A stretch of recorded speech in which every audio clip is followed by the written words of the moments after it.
Testing tayo, testing. Bibidyo lang ako, sir. Umayos yung manubela yan. Meron po kasing problema si sir na kalampag, mga kabox, na parang lagutok na din. Hindi ko pa sinasabi kay sir yung ano ko, yung hinawakan ko or yung ginalaw ko. Sikreto lang muna, sikreto. Tingnan natin kung anong masasabi ni sir. Mamaya na natin sabihin yung ano, Parang meron magic ka lang, touch. parang meron ka lang hinigpitan ha, boss. Mamaya sir, i-testing mo muna doon sa pinag-testingan natin kanina sir, sa may tulay. Yan. Yan sa mga magaspang na yan, mga kabox. Yan tayo laging nagtitesting eh. Yan.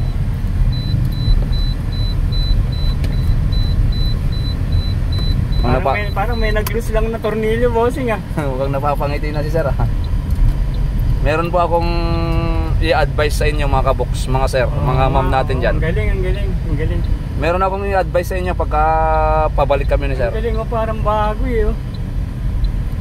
Nawala lahat oh. Ayun, ay nakahasad tayo sir, tama ba?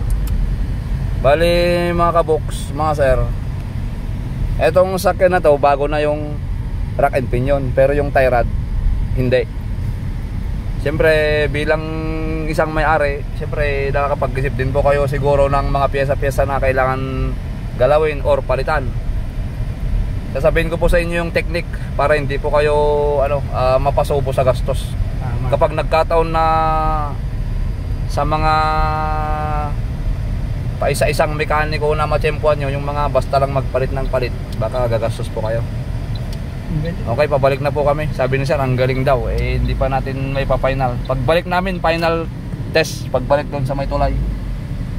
Okay, tingnan natin kay sir. Pagpihit ng manubela oh. Bago ba sir? Sige sir, meron akong sasabihin sa iyo mamaya. Testing muna, testing. Sir oh. Ano sir? Pero para sa akin sir, nung unang testing natin may narinig ako. Ngayon kahit hindi na po akong nagda-drive, alam ko na wala yung tunog. Wala na, bossing oh. Wala sir, diba? Oh. Meron po akong sasabihin. Pagka nagpapagawa po kayo, ito po yung ma-advise ko. Bilang parehas para sa inyo, sa mga customer. Huwag na huwag po kayong magbabanggit ng pyesa sa mekaniko kung ano ang ipapagalaw ninyo. Kasi si sir, sinabihan ako, baka daw tie rod. Siguro yun ang naisip ni sir. Tama ba sir? Yun ang naisip mo. Tama. May duda na ako kasi medyo nanunod rin ako ng ano eh. Ng mga video sir. Nawala. Ng mga video about sa mga parts na pangilalim ganyan. Pangilalim. Yun. Tama yun. Nakita ko yung rack and pinion, okay na. Bago na yung rack and pinion. Kaya napaisip ka na ng ibang pyesa sir. Tapos yung naisip ko yung tie rod. Naman ngayon. Gawa nung kasi yun yung nakakonect dun sa pinion sir. Tsaka yun sa may gulong mo. Sa may gulong kasi yung tagtag kasi galing sa gulong eh. Doon kasi magsisimula sir, doon magsisimula yung impact. Tama. Ayaw. Pero nung may pinihit lang kasi boss ba kasi parang ano na ulit oh. Ang galing. Tama si boss box na ano. Dapat mga kabox, mga sir, pagka nagpapagawa po kayo, huwag po kayong magbabanggit ng pyesa na gusto nyong ipagalaw o di naman kaya papalitan kasi kung tayo mapagsamantala, yes. Pwede ko lang sabihin kay sir kanina na sir, palitan na natin yung tie rod mo kasi tama. Yun ang hindi pala papalitan o di pero pera na yun mga kabox, pera na agad yun. Kaya lang hindi natin tanggap, may kasamang konsensya ang tawag ko doon may kasamang konsensya. Kasi kumutiwala naman din ako kay boss box. Kaya nagbabanggit na ako ng pyesa sir. Sa bagay sir. Kasi tiwala na rin ako sa kanya. Yun lang ang maganda sir dahil malaki na pong tiwala nyo sa akin, sa amin. Salamat box. Ang ginawa lang po namin dito mga kabox, tornilyo ng steering coupling bandang taas. Hindi po bandang rack and pinion na bandang taas. May mga na-encounter na po ako dito, Hyundai Accent, meron pa ibang Hyundai, tapos Altis, ayan, Alphard, madalas din lumuluwag po yung bolt ng steering coupling bandang ibabaw.